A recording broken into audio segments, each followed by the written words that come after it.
안녕하세요. 함께 가는 교회 차경희입니다.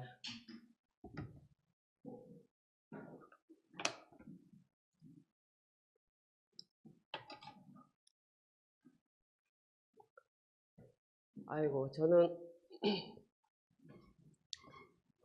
이번 기회에 그 간증을 듣지 못한 형제 자매들의 간증을 모두 듣고 싶거든요. 근데 제가 오늘 이렇게 먼저 쓴 거는 이제 큰 언니로서 멍석을 깔아놓고 마음의 문을 열려고 이 자리에 섰습니다. 오늘 신기하게 이번 주 일요일 말씀도 그렇고 지금 부른 찬송도 그렇고 제가 준비해 놓은 말씀을 다 아는 것처럼 오늘 그런 것 같았어요. 참 신기하더라고요. 제가 이번에 무슨 말씀을 할까 하다가 우리 목사님 따뜻한 성경 이야기 책을 이렇게 보다가 저하고 이렇게 오버랩되는 말씀이 있어가지고 그걸 선택해서 오늘 간증을 하려고 합니다. 제목은 포로된 자에게 자유를, 그리고 부제는 제가 희년의 축복으로 이렇게 정했거든요. 말씀은 누가복음 4장 18절에서 19절의 말씀인데요. 읽어보겠습니다. 주의 성령이 내게 임하셨으니 이는 가난한 자에게 복음을 전하시려고 내게 기름을 부으시고 나를 보내사 포로된 자에게 자유를, 눈먼 자에게 다시 보게 함을 전파하며 눌린 자를 자유롭게 하고 주의 은혜의 해를 전파하려 하심이라. 네, 이 말씀이거든요. 근데 우리 목사님이 첫 마디에 뭐라 그러시냐면은 누구든지 어떤 일을 시작하면서 던지는 그 첫 메시지는 그 사람의 전 사역을 짐작하는 말이다, 이렇게 말씀을 하셨어요. 그래서 우리가 드라마나 이런 책들을 봐도 항상 그 첫 시작에 그 모든 내용이 다 함축되어 있잖아요. 그래서 뭐 몇 부장 몇 페이지가 나오지만 이미 그 안에 모든 과정이 들어있듯이 성경책도, 저는 성경책이 왜 이렇게 두껍나 그랬어요. 그냥 1장, 구약성경 창세기 1장 2장으로 끝나도 되는 책인 것 같은데 66권이라는 그 두꺼운 책으로 왜 이렇게 책이 두껍나 했더니 창세기 1장 2장 외에는 나머지 계시록까지는 전부 과정들이라고요. 과정이 그렇게 많아서 두꺼운 것 같더라고요. 그래서 제가 네이버에 찾아보니까 성경은 66권으로 돼 있잖아요. 근데 구약은 39권이고 신약은 27권인데 성경은 총 1189장으로 돼 있대요. 그리고 구약은 929장, 신약은 260장. 재미로 찾아봤어요. 이렇게 많은 두께로 내용이 돼 있는데 결국은 우리 이스라엘의 어떤 과정을 이야기한 거지만은 우리 타락한 인생의 여정을 그린 것 같았어요. 제가 보기에는. 그래서 결국 우리가 잃어버린 그 축복을 되찾기 위해서 험난한 길을 걸어야만 했다는 과정인 것 같아요. 그래서 고무풍선처럼 부풀려져 있는 우리 인생을 40년, 400년이라는 그 시간 속에서 빼기 작업을 하신 것 같아요. 결국 계시록에서 단체적으로 이제 승리하는 새 예루살렘으로 하나님의 경륜의 막을 내리는 걸 보잖아요, 성경에. 그래서 저도 방금 읽은 누가복음을 보면서 예수의 전 사역을 함축해 놓은 말씀이잖아요. 그래서 내게 성령이 임하셨고 내게 기름 부음을 부으시고 이렇게 하신 것처럼 주어가 이제 예수지만은, 그러면 이 말씀은 결국 예수님의 말씀이지만은 결국 이 주어가 우리 자신의 인격으로 바뀌어야 된다는, 제가 그런 생각을 했습니다.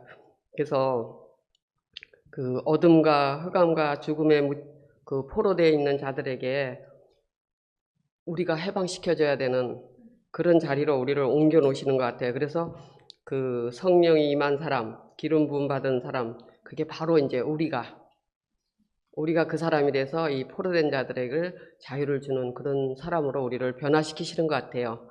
그래서 하나님 그 은혜의 해를 선포하신 것은 우리에게 참 희망을 주는 말씀인데, 그 하늘의 미 땅에 떨어져 죽으면은 많은 열매를 맺고, 또 건축자가 버린 돌이 보배롭고 요긴한 머릿돌이 된다, 이렇게 말씀을 하셨거든요. 그러니까 어떤 부정적인 상황도 축복으로 바꾸는 이런 말씀이잖아요.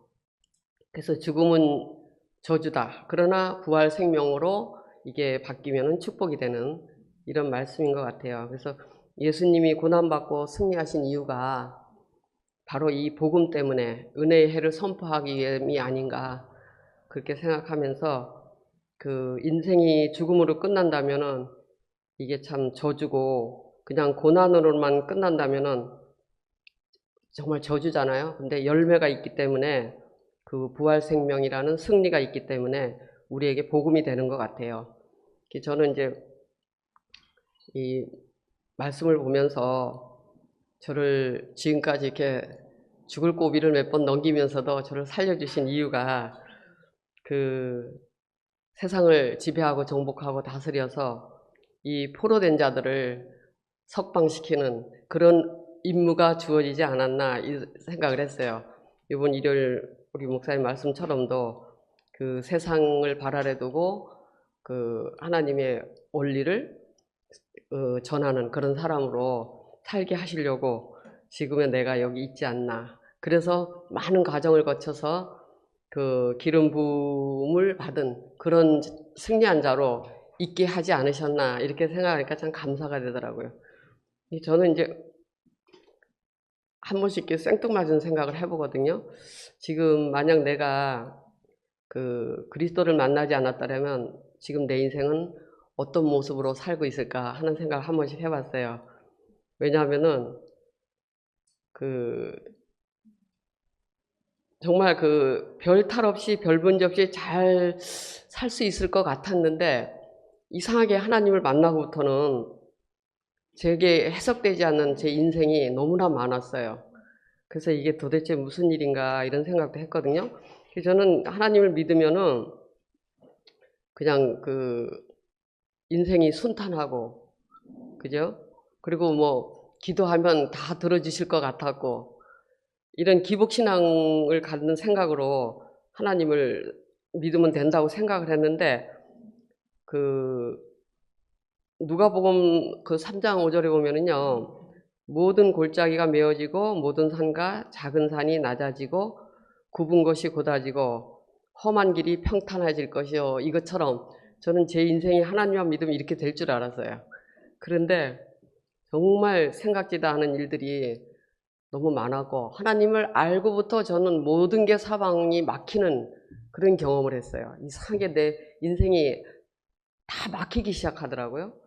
그래서 이제 그렇게 생각을 했죠. 농부의 목적이 있는 땅은 하여튼 여러 기구를 통해서 갈아엎으셔가지고 그 고운 흙으로 만들고 옥토로 만들어서 씨를 뿌려서 열매를 맺듯이, 그 하나님의 목적 안에 들어선 사람은 하나님의 손길에 의해 그 작업이 시작된다는 것을 알게 됐죠. 그래서 저는 한 20년간은 그린벨트로 저를 딱 묶어놓고 정말로 교회 생활을 참 잘했어요. 별 탈 없이 아무 문제 없이 잘했는데, 20년이 되고부터는 이제 이 땅에 이제 농부의 목적이 생겨서 그린벨트를 해제하고 저를 이제 갈아엎기 시작하는데 정신이 없었습니다. 정말로 정신없이 막 사건이 어떻게 많이 일어나는지, 제가 굉장히 좀 그 자존심이 엄청 센 여자였던 모양이에요. 그래서 깊이 그냥 갈아엎으시는데 너무 억울했어요. 그런데 참 이런 과정을 겪으면서 그 예수님의 억울함도 알게 됐고, 그 요셉의 억울함도 알게 됐고, 또 욥처럼 그 욥의 억울함도 제가 알게 됐어요. 그 하나님의 그 섭리로 하나님의 숨은 손길에 의해서 제가 다뤄지고 있다는 것이 해석이 되고 나니까 참 감사가 밀려오더라고요. 하나님 찾아오셔가지고 제 인생에 개입하셔가지고 굽이굽이 제 인생의 형편과 그 사정에 따라서 나를 인도하셨구나 이렇게 생각을 하니까 이 모든 저주가 축복으로 다 풀리더라고요. 그래서 너무 감사했고요. 그렇다고 다 저처럼 이렇게 험난한 가정을 겪으라는 건 아니거든요. 누가 그러더라고요. 누가 그러면 너 희소파처럼 15층에서 다 떨어져야 되고 언니처럼 암에 2번 걸려야 되고 뭐 다 그래야 되나 막 이런 항의도 받았는데 그런 게 아니고 땅도 여러 질이 있잖아요. 그 모래밭도 있고 뭐 그 저기 뭐야 돌짝밭도 있고 한데 거기에 결맞는 돌짝밭에는 귤을 심고 모래밭은 땅콩 심고 그죠? 그리고 밭에는 뭐 배추 심고 논에는 벼 심고 이렇게 땅이 다 다르듯이 농부가 알아서 그 땅을 맞춰서 경작하시더라고요. 각자에게 맞게. 저처럼 이렇게 다 이런 가정이 아니고요. 걱정 안 하셔도 되는 것 같고 저는 좀 지독하게 단단해서 그 단단한 흙이라서 그 땅을 파느라고 많은 연장들이 동원했고 또 하나님도 고생을 많이 하신 것 같아요. 예. 그리고 이제 하나님은 사람을 그 하나님의 형상으로 지었다. 사람은 하나님의 영광을 표현할 존재다. 그래서 사람은 자신의 인생을 통해서 하나님의 영광이 나타나지 않으면 어떤 것으로도 만족이 되지 않는다. 이렇게 목사님 말씀하셨어요. 그래서 저는 이 하나님의 영광이 무엇인가 한번 생각을 해봤더니 그 하나님의 형상을 닮은 것이 저는 하나님의 영광이라고 생각해요. 아들이 아버지를 영광스럽게 하는 건 아버지를 닮았을 때 저도 우리 시집가가지고 아기를 딱 놓으니까 아들을 딱 놓으니까 누구 닮았노 이러더라고요. 근데 나 닮았다니까 좀 섭섭하고 아이고 애비 닮았다 니까 되게 기분 좋더라고요. 아버지를 닮으면은 되게 영광스러운 것 같아. 그래서 시와 흙의 관계를 보면은 흙 자체는 영광이 없잖아요. 근데 그 씨가 흙에 들어가 죽고 싹이 나고 잎이 나고 꽃이 피고 열매를 거둘 때 보면은 그 씨의 어떠함으로 발생된 모든 것이 흙의 영광이 되잖아요. 그래서 그렇듯이 영광은 그 씨와 흙의 연합에서 나오는 것 같아요. 우리가 생각하는 그런 세상적인 영광이 아니고 그 씨도 죽고 흙도 죽는데 그 안에서 연합이 일어나서 새로운 부활 생명이 발생하는 저는 이게 영광이라고 이렇게 보여지더라고요. 그래서 이제 이 썩어질 보러지 같은 인생을 갈아엎으셔가지고 새롭고도 산 피조물로 우리의 용도를 바꾸신 것이 너무 감사가 돼요.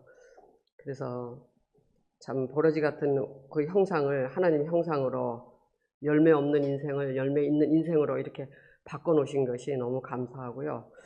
그리고 우리는 무엇에 포로가 되어 있었나 생각해 보니까 살면서 너무나 그 사소한 문제들에 사로잡혀서 우리가 집착하고 얽매여 있더라고요.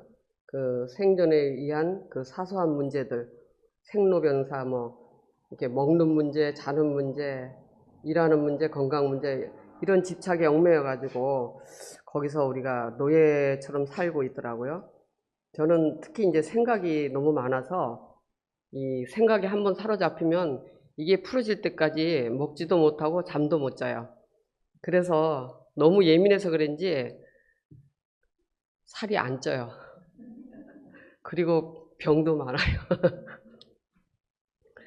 하여튼 이 생각에서 벗어나면 저는 되게 가벼워지는데 이 생각이 정말 사로잡을 때가 많거든요. 요즘은 많이 없어졌어요. 이제 그 솔로몬을 이렇게 보니까 부귀 영화를 다 누린 솔로몬도 결국은 모든 인생이 헛되다고 이렇게 얘기하는 거 보면은 왜 누릴 것을 다 누린 사람 입에서 이렇게 모든 것이 헛되고 헛되며 뭐 헛되고 헛되니 모든 것이 헛되다 이렇게 그 말을 했을까? 그거는 결국 참된 영광을 모르고 그 헛된 영광을 위해서 사는 그런 사람이었기 때문에 그런 것 같아요. 저도 모든 지금까지 지나온 삶을 보면은 그리스도 빼고는 다 헛된 것 같아요. 그리스도 외에는 남는 게 없더라고요. 그래서 형상을 잃어버린 우리 인생에 찾아오셔가지고 정말 굽이굽이 우리 인생에 개입하셔서 우리 눈높이에 맞추셔가지고 다루시고 연단해서 이랬던 형상을 되찾게 하신 것 같아요. 그래서 내가 중풍병에 걸려 있는 것도 알았고, 또 문둥병에 걸려 있는 것도 알았고, 혈루병이 환자라는 것도 알았어요. 그러니까 잃어버렸던 감각을 되찾고 이제 그 지정의를 다시 되찾는 그런 사람으로 우리 형상을 되찾은 것 같아요. 바울이 말한 것처럼 우리가 주의 영광을 보며 그와 같은 형상으로 변하여 영광에서 영광에 이르니 이렇게 말씀하셨잖아요. 사람의 영광이 이렇게 보여지면 우리도 변화가 된다는 거죠. 그래서 저는 변화에 대해서 이제 한번 생각을 해봤는데, 제가 옛날에 저기 심리 테스트 하는 데를 가봤거든요. 근데 이제 그 유리병에다가 여러 가지 색깔을 액체를 넣어놓고 한 40개가 돼요. 그래서 이렇게 줄 맞춰서 세워놨는데 그거를 한참 보고 있으래요. 그러면 그 중에 색깔 하나가 나온대. 내가 좋아하는 색 하나가. 근데 아무리 봐도 다 이쁘지 어느 색깔이 하나가 안 들어와요. 저걸 어떻게 고르노 했는데 계속 앉아서 보고 있으래요. 그래서 색을 계속 주시하다 보니까 진짜 하나가 딱 들어와요. 이제 무슨 색이 들어왔냐면은 보라색이 딱 들어오는 거예요. 전부 보라색이 내 눈에 보이더라고요. 그래가지고 이제 결과를 딱 보니까 보라색의 그 성격은 아주 이기주의고 자기밖에 모르고 독선이고 그래서 당신은 다시 태어난다면은 남에게 봉사하고 섬기고 응? 아낌없이 자기를 주어지는 그런 삶을 살아야 된대. 그리고 나서 얼마 있다가 이제 다시 색깔을 테스트를 갔는데 그땐 분홍색이 보이는 거예요. 참 신기하지, 그죠? 그러니까 사람이 이 말씀 안에 있으면 그 변하는 게 맞는 것 같아요. 제가 안 변하는 것 같아도 많이 변했던 모양이에요. 직장 다닐 때도 저보고 되게 차가운 사람이라 그랬거든요. 첫인상이 되게 차갑다라고, 어떤 사람은 참 가까이 하기엔 좀 먼 당신이라고 할 정도로 뒤에 들어오는 후배들이 저를 참 가까이 이렇게 함부로 못 하더라고요. 근데 저는 직장을 다니면서 제가 가장 과정을 많이 거쳤던 것 같아요. 왜냐하면 그 환경이 그랬거든요. 시궁창에서 미나리가 나오듯이 그 환경은 완전히 시궁창이었어요. 그래서 그 60명의 여자들 속에서 제가 이제 함께 하는 생활을 했는데 정말 힘들었어요. 근데 거기서 제가 정말 그 승리하는 생활을 한 것 같아요. 교회 생활보다 직장에서 더 많이 제가 갈아지고, 그리고 제 안에 있던 모든 그 뭐랄까 무거운 짐들도 빠져나가고 욕심도 빠져나가고 그랬던 것 같아요.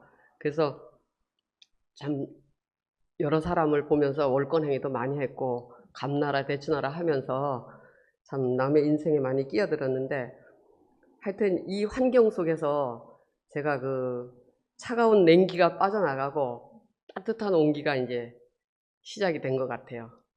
그 보라색에서 분홍색으로 바뀌었듯이 제 마음도 이렇게 따뜻한 마음으로 바뀌는 것 같더라고요. 그래서 남의 말을 들어줄 수 없는 사람이었는데 남의 말을 들을 수 있는 이제 제 안에 빈 공간도 많이 생기고, 그러다 보니까 관계도 좋아지고, 하여튼 후회는 그랬어요. 이게 언제 그랬냐면 우리 형제가 다치고 나서 제가 10년 동안 직장 생활은 1인 3역을 하면서 일을 했기 때문에 너무너무 힘들었어요. 근데 우리 형제가 이제 그 사고 나면서 모든 걸 다 내려놓으면서 자신을 하나씩 하나씩 비우고 나니까 이제 가벼워지더라고요. 그래서 제가 이제 그 태양을 이래 보면은요, 그 만년설도 녹이고 아무리 저기엔 빙하도 녹이듯이 그 말씀은 사람을 따뜻한 온기로 바꾸는 그런 마법이 있는 것 같아요. 하나님 말씀은. 그래서 너무 감사가 되고, 하여튼 꽁꽁 얼어붙어 있던 그 제 마음을 또 꽁꽁 묶여 있던 그 쇠사슬을 녹여주고 풀어주는 분이 있었기 때문에 지금의 제가 이제 대해서 자유를 누리고 있지 않나, 이래 생각하니까 너무 감사가 됩니다.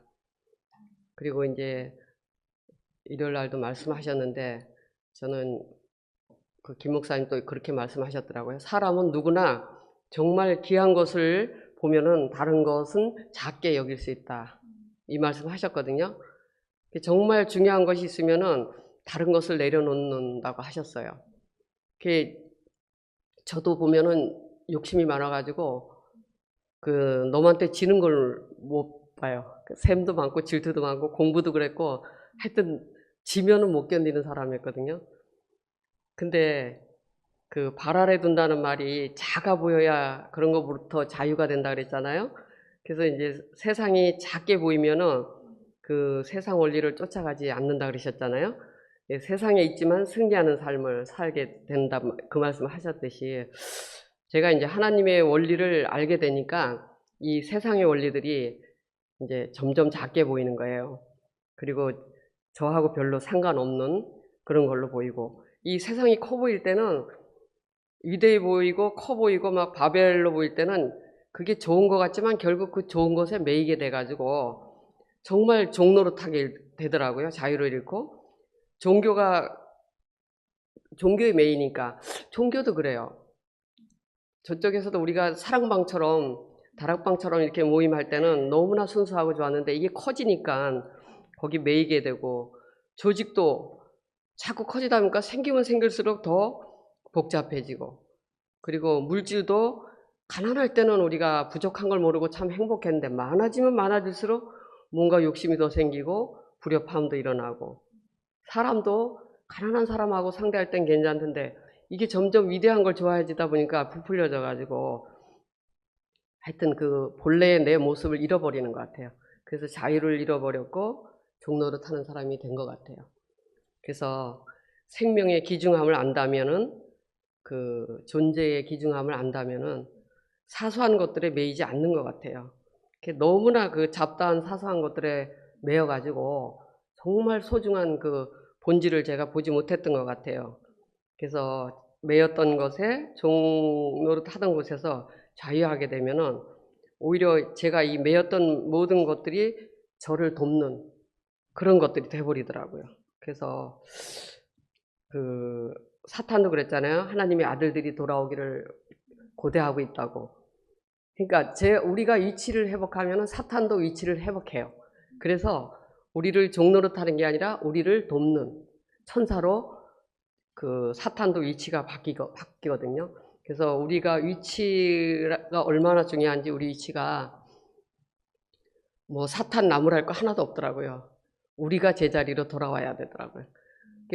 동산 안에 선악과 나무가 있잖아요. 없는 게 아니에요. 지금도 있어요. 근데 선악과가 크게 보이면은 선악과가 보암직하고 먹음직하고 지혜롭게 할 만큼 탐스럽게 보이잖아요. 근데 이제 그 어느 날부터 이 선악과가 이제 작게 보이기 시작해요. 있지만 동산 중앙에 선악과 나무와 생명나무가 같이 있잖아요. 그것도 중앙에 있다는데 거기 핵심이 있더라고요. 아주 중요한 역할을 하는 거죠, 두 개가. 근데 우리가 이 선악과가 먼저 크게 보이니까 생명과가 안 보였던 거죠. 존재가 안 보였듯이. 근데 과정을 이렇게 겪고 또 겪다 보니까 결국은 이제 선악과가 작게 보이고 그 생명과가 더 보암직하고 먹음직하고 지혜롭게 할 만큼 탐스럽게 보이기 시작했어요. 그러니까 이제 선악과는 있지만은 별로 신경이 안 쓰여요. 교회 안에 우리 선악과 지금 있거든요. 우리가 다 되었다 함도 아니고 덜 되었다 함도 아니고 여전히 교회 안에는 선악과가 오히려 계시록에 가보면 뱀이 용이 돼가지고 더 위대하고 커져가지고 우리를 노리고 있듯이 우리가 생명이 자라면 자랄수록 사탄도 우리를 더 가깝게 우리에게 더 달라붙는 것 같아요. 그래서 포도밭에 작은 여우 새끼를 우리가 잡아내야 되듯이 이제 그 생명과로 우리가 눈이 밝아지니까 이 선악과가 확 눈에 띄어요. 그래서 이제 사탄이 눈에 확 띄는 그런 사람으로 바뀐 것 같아요. 그래서 용도가 이제 선악과로 인해서 쓰여지던 우리 인생이 이제는 그 하나님의 용도로 하나님의 일을 할 수 있는 그런 그 사람으로 바꿔놓으신 것 같아요. 그래서 그 교회 생활을 하는 데 있어서 가장 그 우선순위가 가장 중요한 게 무엇인가 했더니 요즘 계속 목사님 말씀 관계사회잖아요. 그래서 선악과는 결국 가르고 분열시키고 쪼개고 그렇지만은 생명과는 작지만 위대하지는 않지만은 연합을 시키고 관계를 하나로 연결시켜서 그 연결시켜주는 매개체 역할을 하잖아요. 그래서 더 잘게 부숴서 판자 조각이 돼서 방주 역할을 하는데 그 짜여지는 그 조각은 판자 조각이라는 거. 그래서 내가 작아져야 존재가 보이고 본질이 보이더라고요. 근데 네피림 때문에 제가 이제 존재에서 본질에서 너무나 벗어났던 것 같고, 그래서 연합이 안 되고 관계도 깨지고 형제들 사이에서 불협화음이 많이 일어났던 사람이었어요. 근데 생명은 정말 작거든요. 겨자씨만 하고.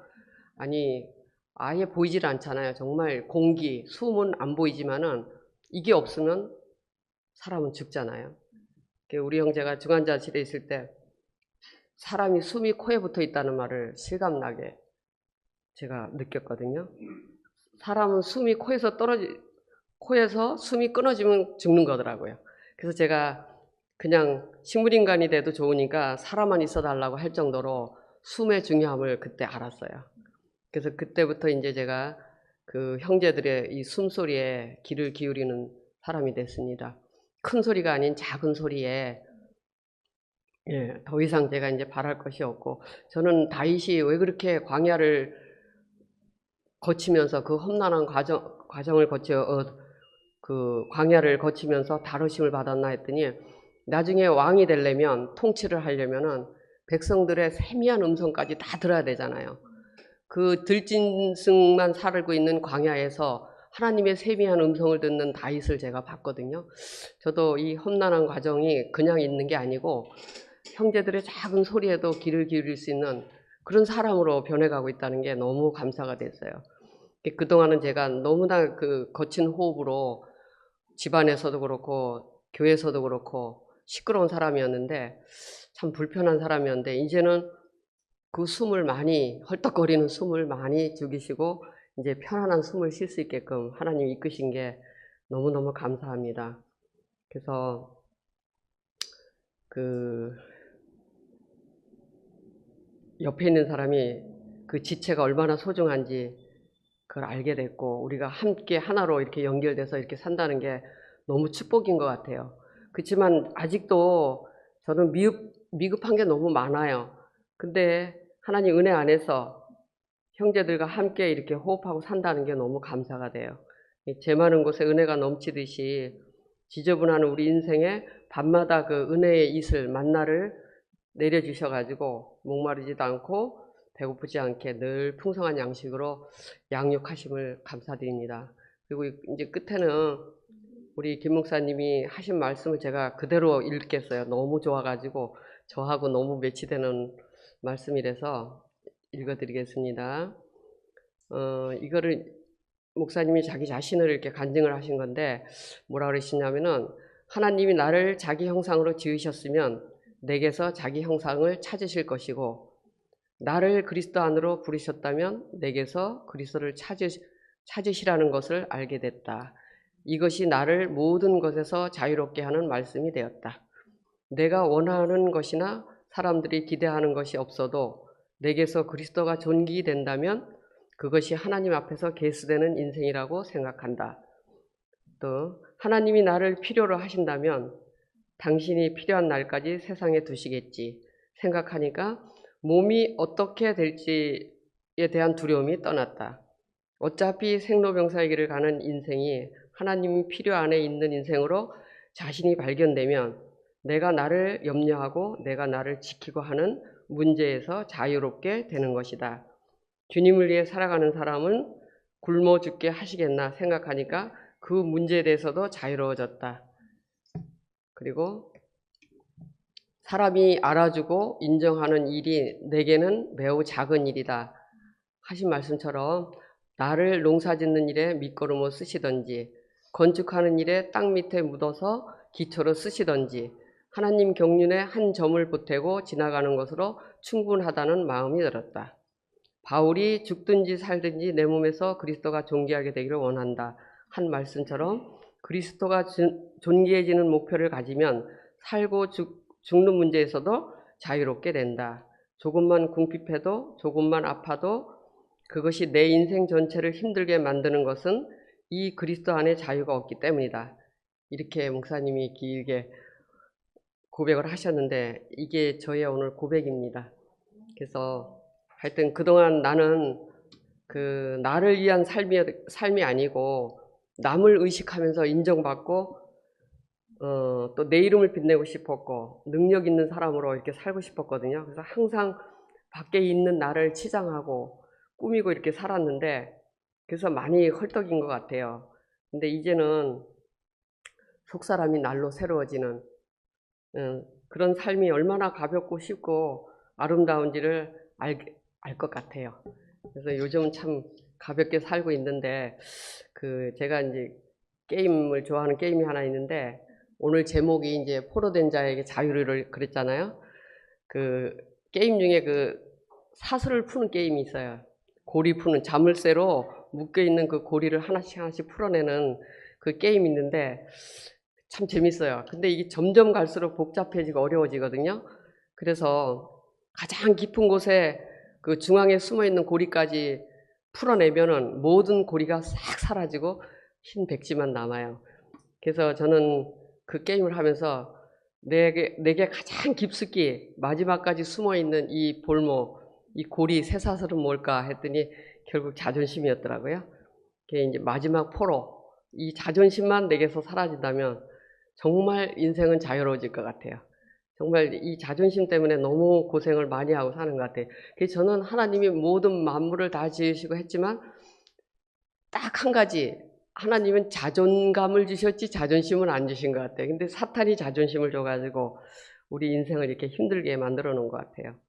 그래서 내 인생의 골고리, 그 묶여서 풀리지 않던 고리들이 하나님의 은혜를 통해서 하나님의 섭리를 통해서 하나씩 풀어가지고 해방시켜 주셨고 신년을 맞이하는 인생으로 변화시켜 주셨습니다. 지금도 풀리지 않는 고리가 있다면 또 누군가를 통해서 풀어주시겠죠. 꼭 사람을 통해서 풀어주시더라고요. 이제 희년에는 농사 짓지도 않고 1년 동안 땅을 쉬게 함으로써 땅의 생명력을 회복해서 생명이 더 잘 자라도록 이렇게 했다 그랬잖아요. 이게 이제 하나님의 자비와 은혜라고 하셨잖아요. 그래서 제가 우리가 안식 후에 일을 한다면 수고하고 노력하고 땀 흘리는 일은 없을 것 같아요. 우리가 안식 후 일을 하지 않았기 때문에 모든 인생이 틀어진 것 같았는데 우리는 이제 하나님의 청지기로서 하나님의 맡은 일을 관리하는 청지기로서 아버지가 일하시니까 나도 일하고 네가 하는 일이 곧 내가 하는 일이다 이렇게 하시는 아버지가 계시기 때문에 참 위로가 되고 행복한 것 같아요. 세상에서 종로로 타던 우리가 이제 주의 사랑 안에 매여서 오늘 찬송가처럼 세상을 발 아래 두고 왕노릇하는 주의 청지기로 살기를 원합니다. 예수님께서 선포하신 희년의 축복이 바로 이런 자유가 아니겠습니까? 우리 목사님 끝에 버전으로 마치겠습니다. 우리 인생의 희년이 발견되어서 사는 날이 은혜의 해가 되기를 소망합니다. 감사합니다.